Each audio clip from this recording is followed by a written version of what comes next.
जरा सोचिए, ग्रामीण भारत में दो गन्ने के खेतों के बीच की दूरी ये तय कर सकती है कि बाजार में हमारी चीनी के दाम क्या होंगे। जी बिल्कुल।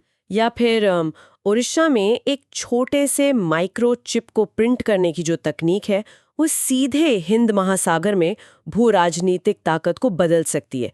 सुनने में ये बातें मतलब एकदम अलग अलग लगती हैं। हाँ, पहली नजर में तो ऐसे ही लगता है कि इनका आपस में कोई लेना देना नहीं है। सही कहा। लेकिन आज के इस गहरे विश्लेषण में हम यही समझने की कोशिश कर रहे हैं। हम देखेंगे कि कैसे 23 अप्रैल 2026 के आसपास की जो भी घटनाएं हैं, वो एक बहुत बड़ी और एकदम स्पष्ट कहानी बुन रही हैं। और यही आज की चर्चा का सबसे रोमांचक पहलू भी है। अक्सर हम खबरों को ना अलग अलग बॉक्स में रखकर देखते हैं। मतलब ये तकनीकी खबर है, वो अर्थव्यवस्था की है और वो कूटनीति की। हाँ, हम उसे बांट देते हैं। बिल्कुल, बांट देते हैं। लेकिन जब हम गहराई में जाते हैं तो पता चलता है कि ये सब एक ही विशाल मशीन के अलग-अलग गियर हैं। आज की चर्चा सिर्फ इस बारे में नहीं है कि क्या हुआ, बल्कि हम उन सिस्टम्स को समझेंगे जो ये तय कर रहे हैं कि ये बदलाव आखिर क्यों हो रहे हैं। तो चलिए शुरुआत करते हैं उस बदलाव से जो आधुनिक दुनिया के नर्वस सिस्टम को पूरी तरह से बदल रहा है। मेरा मतलब है तकनीक। अभी हाल ही में ओडिशा के इन्फो वैली में भारत के पहले अत्याधुनिक 3D पैकेजिंग सेमीकंडक्टर प्लांट की आधारशिला रखी गई है। जी, ये एक बहुत बड़ा कदम है ना? अब देखिए, सेमीकंडक्टर मैन्युफैक्चरिंग अपने आप में एक बड़ी बात है, लेकिन यहाँ जो 3D पैकेजिंग शब्द है ना, वो मुझे बहुत दिलचस्प लगा। अगर मैं इसे अपने नजरिए से देखूं तो पारंपरिक 2D चिप्स एक बहुत बड़े और फैले हुए सिंगल स्टोरी घर की तरह होते हैं। हाँ, जहां डेटा को काफी दूर तक जाना पड़ता है। एकदम सही। एक कमरे से दूसरे कमरे तक डेटा जाने में समय लगता है, लेकिन 3D पैकेजिंग इसे एक गगनचुंबी इमारत या स्काईस्क्रैपर में बदल देती है। आप कमरों को एक के ऊपर एक रख रहे हैं, जिससे जगह बच रही है। ये तुलना मतलब बिल्कुल सटीक है। और इस स्काईस्क्रेपर मॉडल का जो भौतिक विज्ञान है वो बहुत ही ज्यादा दिलचस्प है। जब आप ट्रांजिस्टर्स को 3D में स्टैक करते हैं ना, तो डेटा को सफर करने के लिए बहुत कम दूरी तय करनी पड़ती है। मतलब स्पीड बढ़ जाती है। स्पीड भी बढ़ती है और इसका सीधा मतलब है कि गैजेट की बैटरी कम खर्च होगी, उसकी प्रोसेसिंग पावर कई गुना बढ़ जाएगी और सबसे जरूरी बात, हीट जनरेशन बहुत कम होगा। वाकई। लेकिन मुझे लगता है रणनीतिक दृष्टिकोण से ये और भी बड़ा कदम है। बिल्कुल है। यहाँ सबसे दिलचस्प बात यह है कि भारत अब तक ताइवान या दक्षिण कोरिया जैसे देशों पर इन दिमागों के लिए निर्भर था। ओडिशा का ये प्लांट दिखाता है कि हम सिर्फ असेंबली लाइन नहीं रहना चाहते। मतलब हम खुद उस कोर आर्किटेक्चर का निर्माण कर रहे हैं जो आने वाले समय में हर AI सर्वर को चलाएगा। जी, और हर डिफेंस सिस्टम को भी चलाएगा। और डिफेंस सिस्टम की बात करें तो अंतरिक्ष तकनीक में भी एक बहुत बड़ा अपडेट आया है। गृह मंत्रालय ने प्रज्ञा सैटेलाइट इमेजिंग सिस्टम लागू किया है। हाँ, प्रज्ञा सिस्टम। ये आंतरिक सुरक्षा के लिए एक गेम चेंजर है। मुझे भी यही लगता है, क्योंकि अब तक हम जो सैटेलाइट डेटा इस्तेमाल करते थे वो अक्सर घटना के बाद के विश्लेषण के काम आता था। पोस्ट इवेंट एनालिसिस जिसे कहते हैं। बिल्कुल। लेकिन प्रज्ञा का फोकस रियल टाइम इंटेलिजेंस पर है। मेरा मानना है कि ये सिस्टम सुरक्षा एजेंसियों के काम करने के तरीके को न रिएक्टिव से प्रोएक्टिव बना देगा। एकदम सही कहा आपने। पारंपरिक रूप से होता यह था कि अगर किसी सीमावर्ती इलाके में कोई संदिग्ध हलचल होती थी तो कमांड सेंटर तक वो जानकारी पहुंचने में घंटों लग जाते थे। और तब तक बहुत देर हो चुकी होती है। जी, लेकिन प्रज्ञा सिस्टम के साथ गृह मंत्रालय एक ऐसा ढांचा तैयार कर रहा है जहां डेटा और डिसीजन के बीच का जो टाइम लैग है ना, वो लगभग शून्य हो जाएगा। ओह वाह, लगभग शून्य। हाँ, और ये सिर्फ घुसपैठ रोकने के लिए नहीं है। जरा सोचिए, जब प्राकृतिक आपदाएं होती हैं और जमीनी संचार टूट जाता है, तब ये रियल टाइम इमेजिंग बचाव कार्यों को बहुत सटीकता से निर्देशित कर सकती है। मतलब ये तकनीक धुंध को चीरकर एकदम साफ तस्वीर दिखाती है। बिल्कुल। अब तकनीक और कॉर्पोरेट जगत की बात चली रही है, तो मुझे एक ऐसी खबर का जिक्र करना होगा जिसने मुझे सच में थोड़ा उलझा दिया। अच्छा, कौन सी खबर? हमारे पास जो स्रोत हैं उनमें एप्पल इंक की लीडरशिप के बारे में एक घोषणा शामिल है। खबर ये है कि सितंबर 2026 में जॉन टर्नर्स एप्पल के नए CEO का पद संभालेंगे। जी हाँ, जॉन टर्नर्स का नाम चर्चा में है। यहाँ तक तो बात समझ में आती है, लेकिन स्रोत में स्पष्ट रूप से लिखा है कि वो स्टीव जॉब्स की जगह लेंगे। अब स्टीव जॉब्स का निधन तो 2011 में ही हो चुका है ना। टिम कुक इतने सालों से CEO है, तो ये तथ्य कैसे आ गया? ये एक बहुत ही बेहतरीन सवाल है और पता है ये आज के सूचना तंत्र की एक बहुत ही गंभीर और आकर्षक वास्तविकता को उजागर करता है। वो कैसे? देखिए, जब हम वित्तीय रिपोर्ट्स या न्यूज़ एग्रीगेटर्स को पढ़ते हैं तो उनमें से बहुत से अब आर्टिफिशियल इंटेलिजेंस यानी एआई द्वारा लिखे या संकलित किए जा रहे हैं। और एआई मॉडल्स अक्सर हैलुसिनेट करते हैं। अच्छा, मतलब वो गलत जानकारी को सही मान लेते हैं। बिल्कुल। उन्होंने शायद एप्पल सीईओ और नेतृत्व परिवर्तन जैसी कीवर्ड्स को प्रोसेस किया होगा और अपने ऐतिहासिक डेटाबेस से सबसे प्रमुख नाम स्टीव जॉब्स को उठाकर रिपोर्ट में डाल दिया। बाप रे, ये तो सच में एक आंखें खोलने वाला पल है ना? ये एक परफेक्ट उदाहरण है कि क्यों हमें जानकारी का उपभोग करते समय एक क्रिटिकल फिल्टर की जरूरत होती है। हम एआई पर आंख मूंदकर भरोसा नहीं कर सकते।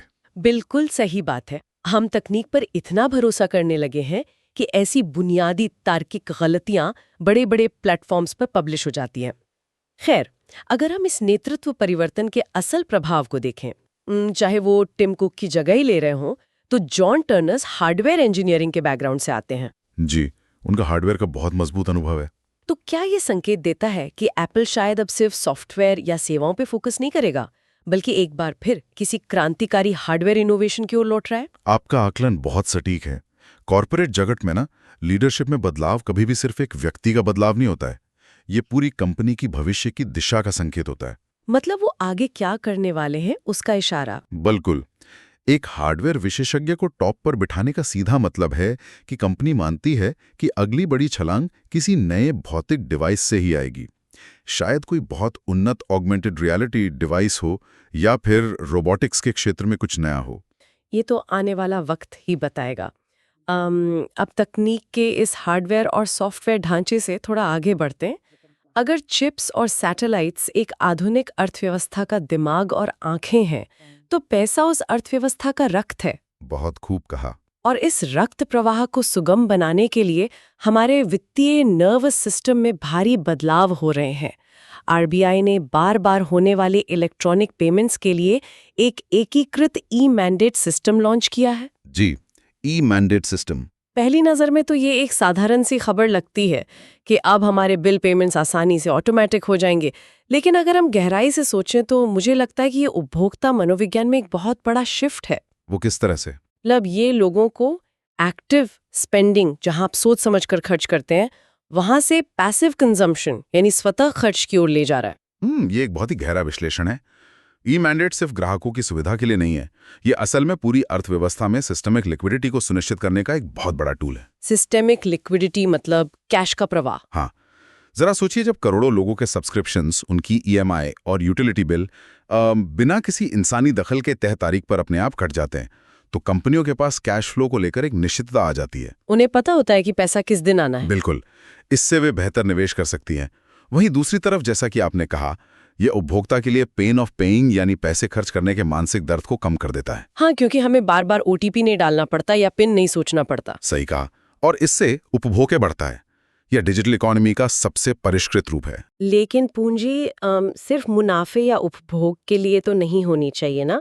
और शायद इसी बात को ध्यान में रखते हुए सेबी ने सामाजिक प्रभाव निवेश को बढ़ावा देने के लिए अपने एआईएफ नियमों में संशोधन किया है। जी, ऑल्टरनेटिव इन्वेस्टमेंट फंड्स के नियम। हाँ, मुझे ये कॉन्सेप्ट समझना है। मतलब ये सिर्फ चैरिटी या दान करने से अलग कैसे है? ये चैरिटी से बिल्कुल अलग है। देखिए, चैरिटी में आप पैसा देते हैं और भूल जाते हैं। वहां आपको कोई वित्तीय रिटर्न की उम्मीद नहीं होती है। हाँ, वो तो बस एक अच्छे काम के लिए दे दिया। बिल्कुल। लेकिन सोशल इम्पैक्ट इन्वेस्टमेंट का गणित एकदम अलग है। यहाँ बड़े निवेशक अपना पैसा ऐसे प्रोजेक्ट्स में लगाते हैं जो समाज की कोई बुनियादी समस्या सुलझा रहे हों। जैसे पीने के पानी की कोई नई तकनीक हो गई या फिर अफोर्डेबल एजुकेशन का कोई प्लेटफॉर्म हो गया। सेबी की नए नियम इस बात को आसान बनाते हैं कि इन फंड्स का स्ट्रक्चर कैसा होगा। तो इसमें निवेशक को भी फायदा होता है? जी हाँ, निवेशक को सामाजिक भलाई तो दिखती ही है, साथ ही एक उचित वित्तीय रिटर्न भी मिलता है। ये पूंजीवाद के प्रॉफिट मोटिव का इस्तेमाल समाज की भलाई के लिए करने का एक बहुत ही व्यवहारिक तरीका है। मतलब दोनों हाथों में लड्डू। ये एक बहुत ही संतुलित अप्रोच लगती है। लेकिन जब हम वित्तीय लक्ष्यों की बात करते हैं, तो भारतीय स्टेट बैंक का एक नया लक्ष्य मुझे सच कहूं तो थोड़ा असहज करता है। एसबीआई का लक्ष्य आप किस बारे में बात कर रही हैं? हाँ, एसबीआई का लक्ष्य है कि 2030 तक उनकी बैलेंस शीट भारत की जीडीपी के 25% के बराबर हो जाए। जी हाँ, ये एक बहुत ही महत्वाकांक्षी लक्ष्य है। अब देखिए, एक तरफ ये भारत की आर्थिक ताकत का प्रतीक लगता है, हम्म, लेकिन दूसरी तरफ मुझे इसमें टू बिग टू फेल वाला एक बड़ा जोखिम दिखाई देता है। जी। अगर एक बैंक पूरी अर्थव्यवस्था के 1/4 हिस्से को नियंत्रित करेगा, तो क्या ये पूरे सिस्टम के लिए खतरनाक नहीं है? आपका ये डर बहुत स्वाभाविक है और आर्थिक इतिहास गवाह है कि जब एक ही वित्तीय संस्थान इतना विशाल हो जाता है ना, तो उसमें आने वाली कोई भी छोटी सी दिक्कत पूरी राष्ट्रीय अर्थव्यवस्था को हिला सकती है। वही तो 2008 का संकट हमें याद है। बिल्कुल, लेकिन हमें इसके पीछे की आर्थिक मजबूरी या जरूरत को भी समझना होगा। अगर भारत को बुलेट ट्रेन नेटवर्क, नए स्मार्ट शहर या अभी हमने बात की सेमीकंडक्टर प्लांट्स जैसे विशाल इंफ्रास्ट्रक्चर प्रोजेक्ट्स बनाने हैं, तो उनके लिए खरबों रुपए का लोन चाहिए होता है। हाँ, छोटे-मोटे लोन से तो काम नहीं चलेगा। एकदम सही है। अगर हमारे पास ऐसा कोई घरेलू बैंक नहीं होगा जो इतने बड़े लोन अकेले अंडरराइट कर सके, तो हमें विदेशी पूंजी या बड़े ग्लोबल सिंडिकेट्स पर निर्भर रहना पड़ेगा। अच्छा, तो एसबीआई का बड़ा होना हमारी अपनी आजादी के लिए जरूरी है? जी, एसबीआई का ये विस्तार असल में भारत की वित्तीय संप्रभुता को बनाए रखने की कोशिश है, ताकि हमारी अपनी पूंजी हमारे विकास को गति दे सके। मतलब ये एक कैलकुलेटेड रिस्क है जो ग्लोबल पावर बनने के लिए लेना ही पड़ेगा। बिल्कुल लेना पड़ेगा। और अर्थव्यवस्था के निचले तबके को सुरक्षित करने के लिए भी कुछ बड़े डेटा पॉइंट सामने आए हैं। एनएसएसओ की रिपोर्ट बताती है कि हाल के वर्षों में देश में स्वास्थ्य बीमा कवरेज में उल्लेखनीय वृद्धि हुई है। ये एक बहुत ही सकारात्मक डेटा है। इसके साथ ही नई दिल्ली में आयकर अधिनियम 2025 पर वित्तीय साक्षरता और जागरूकता कार्यक्रम आयोजित किए जा रहे हैं। इन दोनों को मैं अर्थव्यवस्था के औपचारीकरण के रूप में देखती हूँ। आप बिल्कुल सही सोच रही हैं। देखिए, स्वास्थ्य बीमा ना सिर्फ एक मेडिकल पॉलिसी नहीं है, ये एक आर्थिक शॉक एब्जॉर्बर है। शॉक एब्जॉर्बर, वो कैसे? पहले भारत में मध्यम वर्ग या निम्न मध्यम वर्ग का एक बड़ा हिस्सा जी, किसी भी गंभीर मेडिकल इमरजेंसी के बाद सीधे गरीबी रेखा के नीचे खिसक जाता था। सारी बचत इलाज में लग जाती थी। बिल्कुल। हाँ, ये तो हमारे समाज की एक कड़वी सच्चाई रही है। लेकिन अब बीमा कवरेज बढ़ने का मतलब है कि वो पूंजी अब सुरक्षित है, और आयकर अधिनियम पर जो साक्षरता कार्यक्रम हो रहे हैं वो ये दिखाते हैं कि सरकार टैक्स बेस बढ़ाना तो चाहती है, लेकिन डंडे के जोर से नहीं। मतलब लोगों को एजुकेट करके। जी, लोगों को सिस्टम के फायदे समझाकर उन्हें फॉर्मल इकोनॉमी में लाया जा रहा है। तो हमारा डिजिटल और वित्तीय ढांचा मजबूत हो रहा है। लेकिन अब थोड़ा जमीन पर आते हैं। हमने शुरुआत में फ्रिक्शन यानी रुकावट कम करने की बात की थी।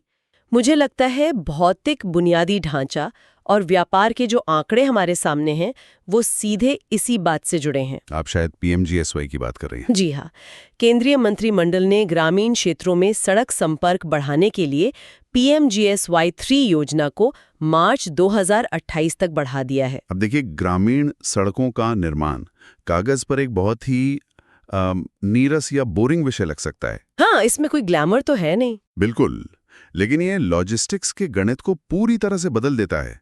जब एक खेत पक्की सड़क से जुड़ता है ना, तो फसल को बाजार तक ले जाने का ट्रांजिट लॉस काफी कम हो जाता है। मतलब रास्ते में जो उपज खराब हो जाती है। हाँ, और इसके साथ ही ट्रकों की मेंटेनेंस कॉस्ट भी गिर जाती है। ये सीधे तौर पर किसानों के हाथ में ज्यादा पैसा छोड़ता है। और शायद इसी ट्रांजिट लॉस के कम होने का सीधा असर हमें एक और खबर में दिखता है। कौन सी खबर? वित्तीय वर्ष 2025-26 में भारत का समुद्री भोजन यानी सी फूड निर्यात वैश्विक मांग के कारण अपने उच्चतम स्तर पर पहुंच गया है।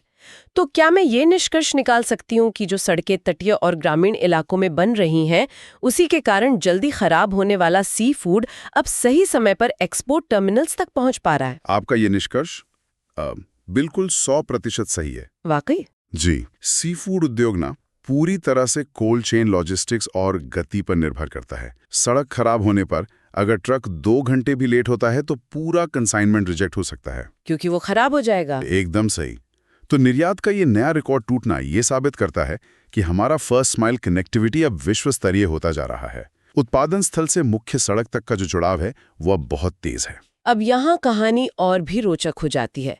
व्यापार और संसाधनों के इसी वितरण को लेकर एक बहुत ही चालाक नीति भी सामने आई है। अच्छा, वो क्या है? Draft sugar cane control order 2026 में नई चीनी मिलों के बीच न्यूनतम दूरी बढ़ाने का सुझाव दिया गया है। जब मैंने इसे पहली बार पढ़ा तो मुझे लगा कि सरकार ये क्यों तय कर रही है कि फैक्ट्री कहाँ लगेगी। हाँ, एक फ्री मार्केट में तो ये अजीब लगता है। बिल्कुल, लेकिन असल में ये स्पेशल मोनोपोली या क्षेत्रीय एकाधिकार को रोकने का एक शानदार तरीका है। अगर दो मिलें एक ही इलाके में खुल जाएं तो वे उसी इलाके के गन्ने के लिए आपस में लड़ेंगी और इससे प्राइस वॉर शुरू हो जाएगा। एकदम सही। और अंततः या तो मिलें डूबेंगी या फिर किसानों का भुगतान लटक जाएगा। आपने इसे बहुत अच्छी तरह समझाया। ये अर्थशास्त्र के गेम थ्योरी का एक बेहतरीन उदाहरण है। न्यूनतम दूरी तय करके सरकार असल में हर चीनी मिल को एक सुरक्षित कैचमेंट एरिया दे रही है ताकि उन्हें पर्याप्त गन्ना मिल सके। जी, इसका मतलब है कि मिल एक सस्टेनेबल बिजनेस चला पाएगी। दूसरी ओर ये सुनिश्चित करता है कि मिलें पूरे राज्य में फैले, न कि सिर्फ एक ही विकसित जिले में सिमट कर रह जाएं। इससे तो क्षेत्रीय विषमता भी कम होती है। बिल्कुल कम होती है, विकास सब जगह पहुंचता है। और सीमाओं के पार व्यापार को आसान बनाने के लिए भी कुछ प्रयास हो रहे हैं। केरल में भारत और भूटान के बीच द्विपक्षीय व्यापार के लिए 7वां संयुक्त सीमा शुल्क समूह आयोजित हुआ। इसका सीधा मकसद बॉर्डर्स पर माल की आवाजाही को बिना रुकावट के चलाना है। जब आप पड़ोसी देशों के साथ अपनी सप्लाई चेन को इंटीग्रेट करते हैं ना, तो ईज ऑफ डूइंग बिजनेस सिर्फ देश के भीतर नहीं बल्कि बॉर्डर्स पे भी महसूस होता है। कस्टम क्लियरेंस में समय कम लगता है। जी, समय जितना घटेगा दोनों देशों के बीच आर्थिक एकीकरण उतना ही गहरा होता जाएगा। तो अब तक हमने अर्थव्यवस्था और इंफ्रास्ट्रक्चर की बात की, जिसे हम एक राष्ट्र की सॉफ्ट पावर या आर्थिक शक्ति कह सकते हैं। लेकिन इस बढ़ती ही शक्ति की रक्षा के लिए हार्ड पावर का ढांचा भी तेजी से बदल रहा है। रक्षा क्षेत्र की बात कर रही हैं आप? हाँ, रक्षा मंत्रालय ने टैंक उपकरणों की खरीद के लिए BEML और इलेक्ट्रोन्यूमैटिक्स एंड हाइड्रोलिक्स इंडिया के साथ अनुबंध किया है। इसका मतलब है कि हम अपनी सेना की सप्लाई चेन का पूरी तरह से स्वदेशीकरण कर रहे हैं। ये एक बहुत ही अहम कदम है। देखिए, टैंक के पुर्जे बाहर से मंगाना शांति के समय में तो बहुत आसान और ठीक लगता है, लेकिन युद्ध के समय, वही तो, युद्ध के समय अगर ग्लोबल सप्लाई चेन टूट जाए तो आपकी सेना एकदम पंगु हो सकती है।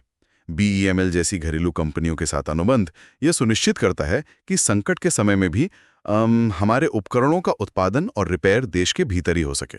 और हमारी इसी ताकत का प्रदर्शन हमें हिंद महासागर में देखने को मिलता है। कोलंबो में विशेष नौसेना जहाज INS निरीक्षक का आगमन हुआ है। ये सिर्फ एक जहाज की यात्रा नहीं है ना? बिल्कुल नहीं। ये उस पूरे समुद्री क्षेत्र में भारत की बढ़ती उपस्थिति को दर्शाता है। अगर हम इसे बड़े परिदृश्य से जोड़ें तो इसे आप मैरीटाइम सिक्योरिटी आर्किटेक्चर का विस्तार कह सकते हैं। हिंद महासागर से दुनिया का एक बहुत बड़ा व्यापारिक हिस्सा गुजरता है। हाँ, ग्लोबल ट्रेड का बड़ा रूट है वो। जी, तो जब भारतीय नौसेना का जहाज श्रीलंका या अन्य पड़ोसी देशों में जाता है तो ये संदेश देता है कि भारत इस क्षेत्र में एक नेट सिक्योरिटी प्रोवाइडर है। यह चीन जैसे देशों की बढ़ती उपस्थिति को संतुलित करने की एक स्पष्ट रणनीति है। इसे हम सॉफ्ट पावर और हार्ड पावर के संतुलन के रूप में देख सकते हैं। एक तरफ टैंक और नेवी है तो दूसरी तरफ बौद्धिक मंच भी तैयार हो रहे हैं। बौद्धिक मंच से आपका क्या मतलब है? जैसे नई दिल्ली में पहला ब्रिक्स एकेडमिक फोरम संपन्न हुआ है, जिसे ORF और RIS ने आयोजित किया था। इसके साथ ही UN एस्कैप ने एशिया प्रशांत क्षेत्र में सतत आर्थिक विकास पर अपनी 2026 की रिपोर्ट प्रकाशित की है। जी, ये बहुत महत्वपूर्ण है। मुझे लगता है कि ये मंच इसलिए ज़रूरी है क्योंकि विकासशील देश अब ये नहीं चाहते कि उनकी नीतियां पश्चिमी थिंक टैंक्स द्वारा तय की जाएं। वे अपना नैरेटिव खुद गढ़ना चाहते हैं। एकदम सटीक बात कही आपने। लंबे समय तक ग्लोबल साउथ ने अपनी समस्याओं को पश्चिमी चश्मे से ही देखा है। ब्रिक्स एकेडमिक फोरम जैसे मंच एक ऐसा इकोसिस्टम बनाते हैं जहां हमारी समस्याओं के समाधान हमारे अपने शोधकर्ताओं द्वारा निकाले जाते हैं, जो जमीनी हकीकत को समझते हैं। बिल्कुल। और UN एस्कैप रिपोर्ट इस बात की पुष्टि करती है कि एशिया प्रशांत क्षेत्र ही भविष्य के विकास का असली केंद्र है। इसी कूटनीति का एक ऐतिहासिक संदर्भ भी आज के स्रोतों में देखने को मिला। अच्छा, कौन सा? 2016 में ली जेम्यूंग की यात्रा के दौरान भारत और दक्षिण कोरिया ने अपने संबंधों को फ्यूचरिस्टिक पार्टनरशिप में बदला था। ये मुझे बहुत दिलचस्प लगता है। कूटनीति में आज जो बीज बोया जाता है उसका फल शायद 10 साल बाद मिलता है। जी, कूटनीति एक मैराथन है, कोई स्प्रिंट या 100 मीटर की दौड़ नहीं। हाँ, तो आज जो हम ओडिशा में सेमीकंडक्टर प्लांट लगा रहे हैं वो शायद इसी तरह की एक दशक पुरानी कूटनीतिक साझेदारियों का ही रिपल इफेक्ट है। बिल्कुल सही। दक्षिण कोरिया के साथ वो फ्यूचरिस्टिक पार्टनरशिप सिर्फ एक कूटनीतिक शब्द नहीं था, उसने दोनों देशों के रिसर्च संस्थानों और प्राइवेट कंपनियों के बीच विश्वास का एक पुल बनाया था, और उसी पर चल के आज टेक्नोलॉजी ट्रांसफर हो रहा है। तो अब तक की चर्चा में हमने तकनीक, वित्त, इंफ्रास्ट्रक्चर और कूटनीति के तंत्र को गहराई से समझा, लेकिन एक राष्ट्र की अंतिम पहचान उसकी प्रकृति, समाज और संस्कृति से होती है। बिल्कुल। विकास का फायदा तभी है जब समाज और पर्यावरण सुरक्षित हों। और पर्यावरण के मोर्चे पर एक बहुत ही शानदार खबर है। शेखा झील पक्षी अभयारण्य को रामसर साइट्स में शामिल कर लिया गया है। केंद्रीय मंत्री भूपेंद्र यादव ने इसकी घोषणा की और ये भारत की 99वीं साइट बन गई है। ये तो बहुत अच्छी खबर है। हाँ, लेकिन मुझे लगता है ये सिर्फ पक्षियों के लिए एक अच्छी खबर नहीं है। रामसर साइट्स यानी वेटलैंड्स का जो इकोसिस्टम होता है, वो हमारे भूजल स्तर को रिचार्ज करने और बाढ़ को रोकने के लिए एक बड़े स्पंज की तरह काम करता है। आप बिल्कुल सही कह रही हैं। वेटलैंड्स का अर्थशास्त्र अक्सर नज़रअंदाज कर दिया जाता है।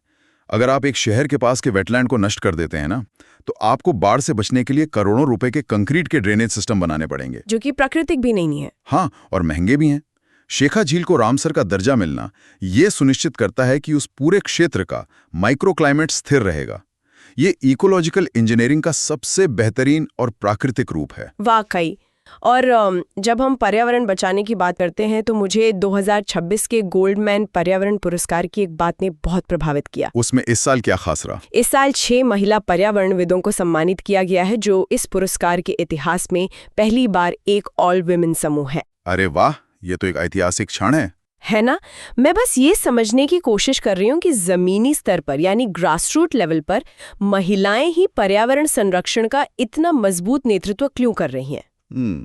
इसका कारण बहुत ही व्यवहारिक और सामाजिक आर्थिक है। देखिए, दुनिया के ज्यादातर विकासशील हिस्सों में ना परिवार के लिए पानी, जलावन की लकड़ी और चारा इकट्ठा करने की जिम्मेदारी महिलाओं पर ही होती है। हाँ, जमीनी स्तर पर वही सबसे ज्यादा जुड़ी होती हैं। बिल्कुल। तो जब कोई जंगल कटता है या जल स्रोत प्रदूषित होता है, तो सबसे पहला और सबसे गहरा असर उन्हीं की दिनचर्या और स्वास्थ्य पर पड़ता है। बिल्कुल। इसलिए जब वे पर्यावरण के लड़ती हैं तो ये कोई वैचारिक शौक नहीं होता, बल्कि उनके अस्तित्व की लड़ाई होती है। एकदम सही। ये उनकी रोजी रोटी और अस्तित्व की लड़ाई होती है। ये एक बहुत ही विचारणीय दृष्टिकोण है। समाज को एक सूत्र में पिरोने का एक और माध्यम खेल भी है। मिस्र के काहिरा में ISSF जूनियर विश्व कप 2026 की शुरुआत हुई है। जी, खेलों में भारत का प्रदर्शन लगातार सुधर रहा है। और विश्व पैरा एथलेटिक्स ने ताशकंद, उज़्बेकिस्तान को 2027 पैरा एथलेटिक्स चैंपियनशिप के मेजबान के रूप में घोषित किया है। खेल समावेशिता और सॉफ्ट पावर का एक बेहतरीन मंच होते हैं। बिल्कुल। इसी तरह ज्ञान और संस्कृति का उत्सव भी आज मनाया जा रहा है।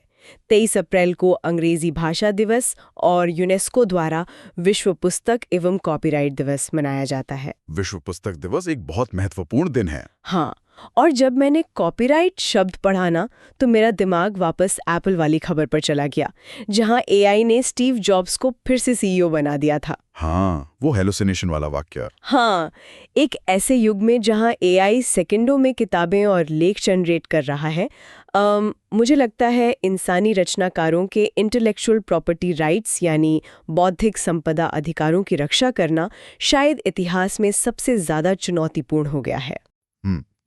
आपने डॉट्स को बहुत अच्छी तरह कनेक्ट किया है। विश्व पुस्तक दिवस अब सिर्फ किताबें पढ़ने की आदत के बारे में नहीं रह गया है। तो अब ये क्या बन गया है? यह अब इस बात की लड़ाई है कि ओरिजिनल क्रिएशन यानी मौलिक रचना का मूल्य क्या है। अगर मशीनें सारा कंटेंट बना रही हैं, तो हम उस इंसान को कैसे पुरस्कृत करेंगे जो असल में सोचता, महसूस करता है और लिखता है? ये तो बहुत गहरा सवाल है। जी, ये आने वाले दशक का सबसे बड़ा कानूनी और दार्शनिक सवाल होने वाला है। वाकई। और अंत में एक भावपूर्ण सूचना भी है। वयोवृद्ध व्यक्तित्व भगवान दास रैकवार जी का 83 वर्ष की आयु में निधन हो गया है। ये समाज के लिए एक बड़ी क्षति है। बिल्कुल। एक लंबे और अनुभवी जीवन का अंत हमेशा समाज के लिए एक खालीपन छोड़ जाता है। तो अगर हम आज के इस पूरे विश्लेषण के धागों को एक साथ पिरोएं, तो क्या तस्वीर उभरती है? हमने देखा कि कैसे भारत अपने दिमाग यानी 3D सेमीकंडक्टर खुद बना रहा है, और कैसे हमारा वित्तीय नर्वस सिस्टम मजबूत हो रहा है। हाँ, आरबीआई का ई मैंडेट और एसबीआई की विशालकाय बैलेंस शीट बिना रुकावट के काम करने के लिए डिजाइन किए जा रहे हैं। और कैसे हमारी मांसपेशियां जैसे सड़कें और टैंक के पुर्जे स्वदेशी होते जा रहे हैं। संक्षेप में कहें तो आज की हर घटना अम, एक ही दिशा की ओर इशारा कर रही है। एक ऐसा सिस्टम बनाना जो झटकों को बर्दाश्त कर सके, चाहे वो ग्लोबल सप्लाई चेन का टूटना हो, जलवायु परिवर्तन हो या फिर तकनीकी निर्भरता हो। बिल्कुल। और इसी के साथ आज मैं एक ऐसा सवाल छोड़ जाना चाहती हूँ जो हम सबको सोचना चाहिए। दुनिया हमेशा से ग्लोबलाइजेशन यानी वैश्वीकरण की तरफ भाग रही थी ना, जहाँ हर देश किसी ना किसी चीज के लिए दूसरे पर निर्भर था। जी, ये तो पिछले कई दशकों का ट्रेंड रहा है। लेकिन आज जब हम अपनी तकनीक पूरी तरह से स्थानीय कर रहे हैं, विशाल का एक घरेलू बैंक बना रहे हैं और रक्षा उपकरण खुद डिजाइन कर रहे हैं, तो क्या आने वाले दशक में ग्लोबल होने का युग खत्म हो रहा है? और क्या अत्यधिक आत्मनिर्भरता ही किसी राष्ट्र की असली वैश्विक ताकत का पैमाना होगी? इस पर जरूर विचार कीजिएगा।